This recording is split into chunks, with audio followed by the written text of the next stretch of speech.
Anyway, yeah. So, what was like a song that you have a specific memory or personal epiphany associated with, and can you tell that story?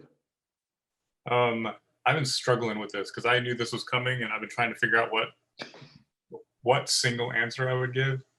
And I'll just pick one because there are so many different ones that could be this Fair thing. enough. Yeah, fair But enough. um, Public Enemy was like the first kind of.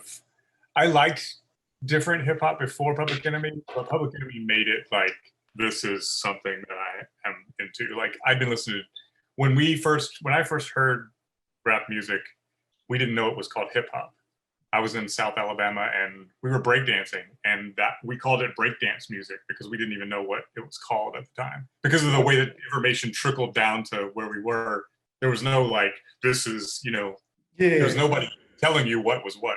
I had a friend in high school named Thomas Durden, shout out to Thomas Durden, um, who kind of was a huge hip hop fan and kind of expertly guided my fandom.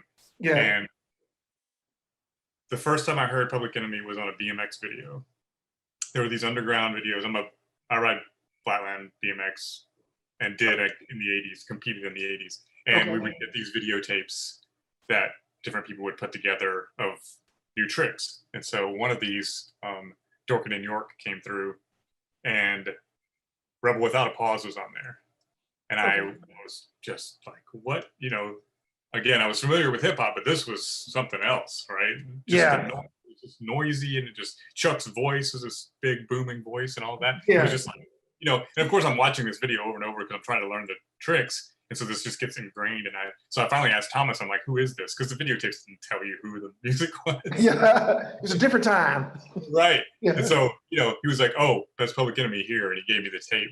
It Takes a Nation of Millions. And that is, easily I mean, I think it's the greatest record of any genre of any time ever made. It's still like my number one ever.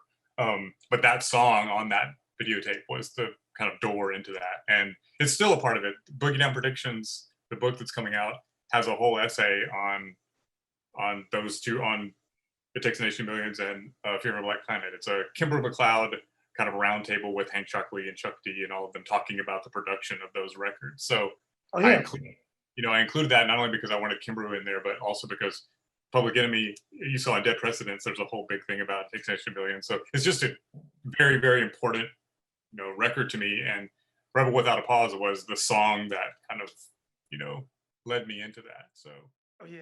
No,